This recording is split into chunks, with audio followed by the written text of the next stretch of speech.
Ny birao maritra eo anivon'ny kongresa tetezamita no manomana ny fandraisana ireo solombavambahoaka vaovao mandritra ny fivoriana manokana ny anteny merapirenena izay ho tantosana ny talata fa 7 ny volana febroary avy zao efa natomombana ny fikarakarana rehetra raha ny fanazavana azo. Efa mipetrapetraka avokoa ny fanomanana ny fandraisana ny solombavambahoaka 720 voafidy ary fandraisana ny fivoriana manokana izy ireo izay ho toto-saina ny talata 7 febroary avy zao. Raha ny zava-misy teny Tsimbazaza Androany dia nisy ny fivoriana manokana izay nitanterahan'ireo mpandraharaha eo anivon'ny antenimera ho fanomanana ny fandraisana ny solombavambahoaka. Ny birao mahatry ny kongresin'ny tetezamita ihany koa dia efa nametrapetraka ny lama rehetra amin'ny fandraisana ny depute vaovao izay asa eny amin'ny laltim-pan'ny antenimera-pirenena manomboka ny talata ho avy izao. Ny fandraisana dia anjaran'ny antenimera-pirenena no miantoka ny lany rehetra ny sarandalana ny fampiatranona n'ireo solombavambahoaka ireo mandritra ny fiapitoana ivoriana izy eto Antananarivo. Ny efitrano aloha dia tena hoe tsy azo hipetrahana ny solombavambahoaka amin'izao fotoana izao ny centre d'accueil dia nanapa-kevitra moa zany ny birao maharitra fa ho apetraka any amin'ny hôtely ireo solombavambahoaka ireo mandritra ny fotoana ivoriana eto Antananarivo. Manaraka an'izay koa ny fandraisana ny fivoriana voalohany.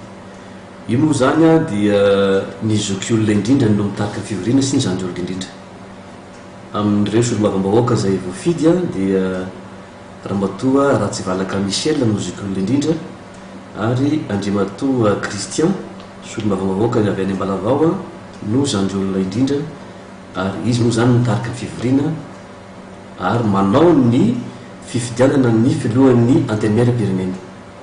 Rehefa voafidy ny filoha dia miakatra avy hatrany ny filohan'ny antenimera-pirenena maka ny toerany dia izay vao mitohy ny fandaharam-potoana manaraka.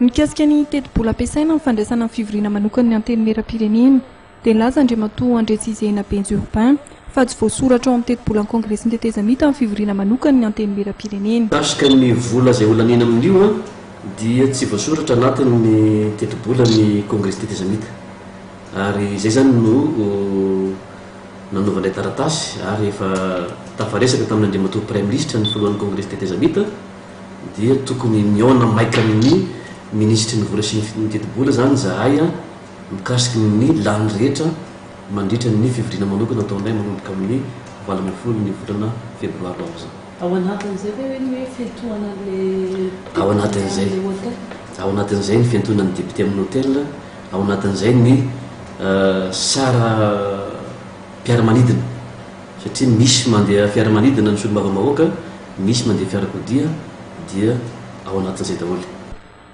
Ankoatra ny fifidianana amin'ny filohan'ny antenimera-pirenena, ny fivoriana manokana izay ho toto-saina ny 12 febroary avy izao no anaovana fifidianana izay mpikambana amin'ny birao maharitry ny antenimera-pirenena. Ny filohan'ny voamera samihafa ary amin'ny fivoriana nomboka ny 12 febroary avy izao ihany koa no ametrahana ny vondrona parlementaire.